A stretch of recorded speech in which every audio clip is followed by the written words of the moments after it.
Today, we're talking about a behaviour problem that drains more energy than almost anything else. When one child with high behaviour needs dominates all your time, while everyone else in the class quietly disappears from your attention. Hello, fabulous TAs. I'm Lauren from TA in Control, and after 20 years supporting students with every behaviour under the sun, I now help teaching assistants feel confident, calm, and in control in their roles. And the biggest difference between a TA who spends the day firefighting and a TA who supports behaviour smoothly and safely isn't force or authority, it's strategy. So let's dive straight in. If you've ever ended a lesson thinking, I barely spoke to anyone else, I was firefighting the whole time. I feel guilty, exhausted, and I still don't think I helped, then this video is going to lift that weight straight off your shoulders. 1.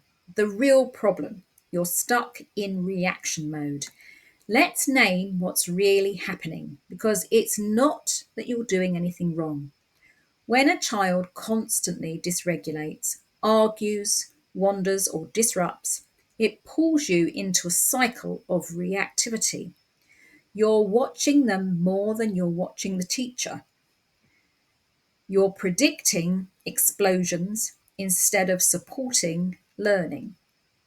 You're constantly on alert, and your nervous system never gets a break.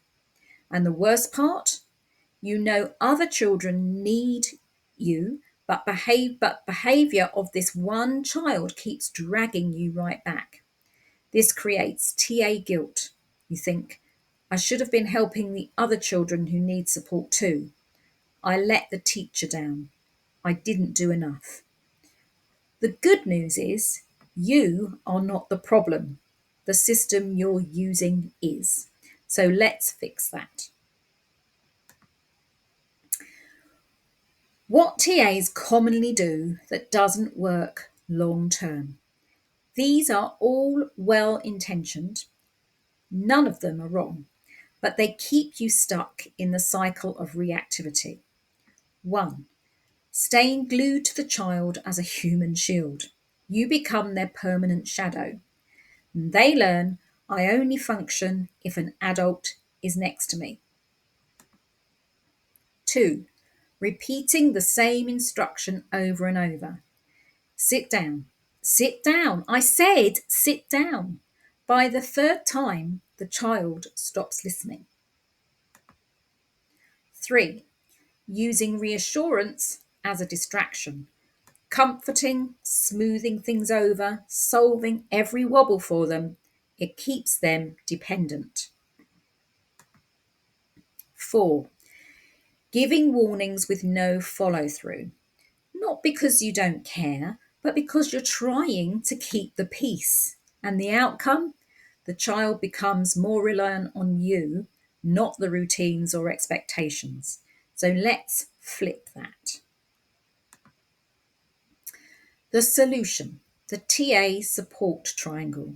This is the system I wish every TA was taught on day one.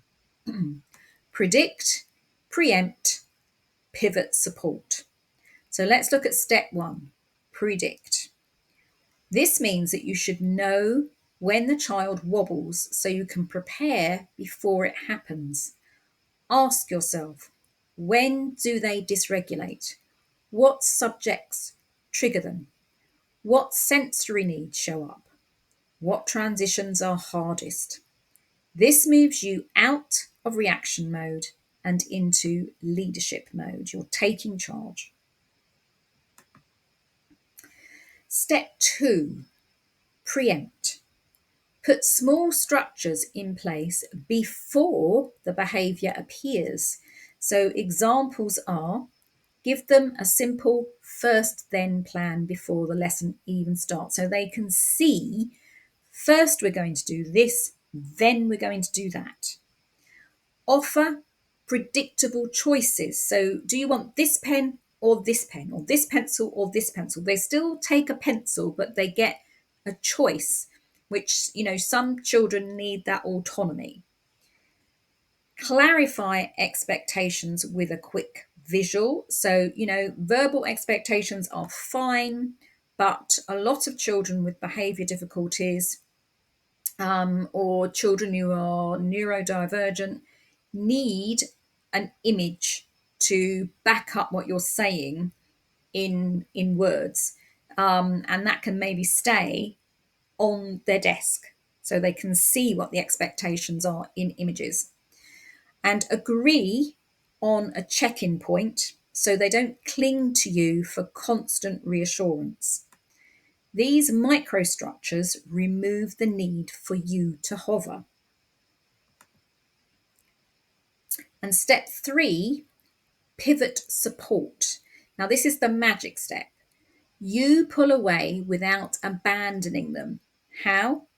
Set short tasks they can complete independently. So that might be, for some children, that might be, just you write the date. I'm going to go off and check on another child, then I'll come back. When you come back, it's right.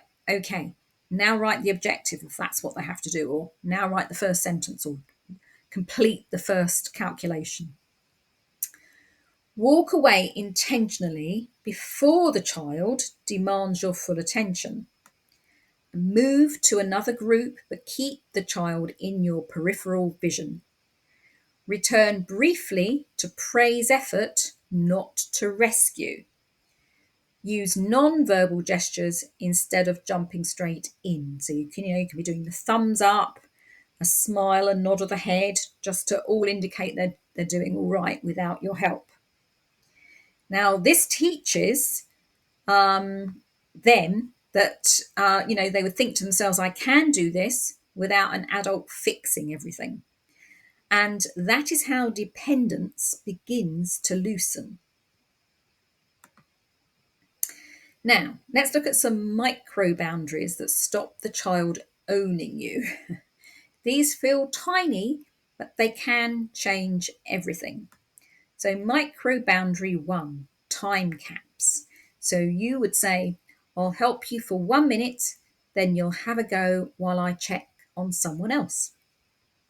Micro boundary 2, space ownership.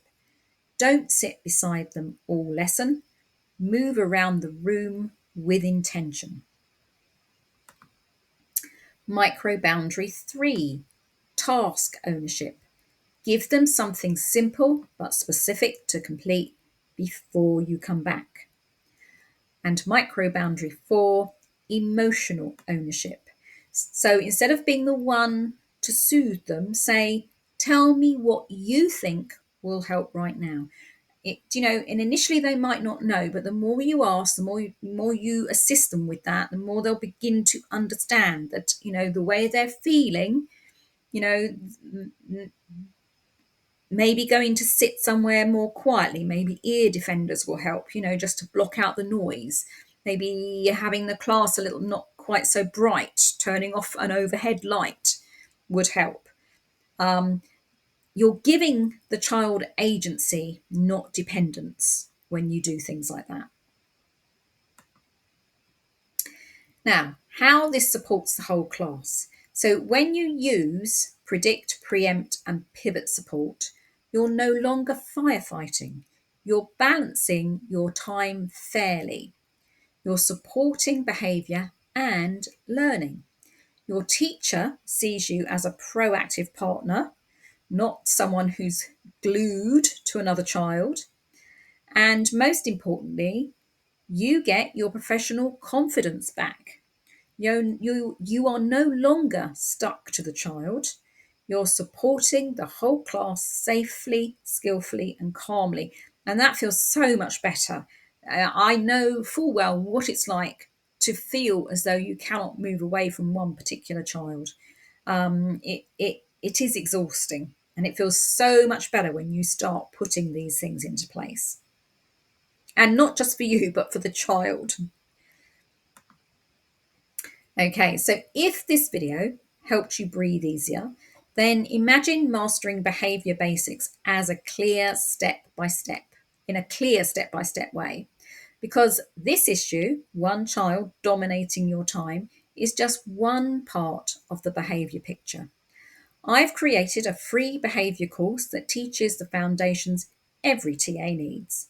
Understanding why children misbehave, because I don't see it as misbehaviour. All behaviour is telling you something, but you know, the understanding of the misbehaviour, if you like, is essential. Managing your own reactions, because that can be tricky. Creating boundaries without shouting. Avoiding trigger moments. Creating consistency, because that's really important. And improving behaviour over time, which is the goal. So if you found today helpful, you will love the course. It's free, it's practical, it will genuinely make every day feel easier. And although it's not an accredited course or official continued professional development, I will issue a certificate of completion once you have completed it, and you can use that as evidence of your own self directed learning, which you can show future employers. SLT, you can use it when you have your appraisals, to show that you are doing this learning off your own bat. The link to this free course has just popped up on your screen now. Click on it and it will take you straight to it. Thank you for watching.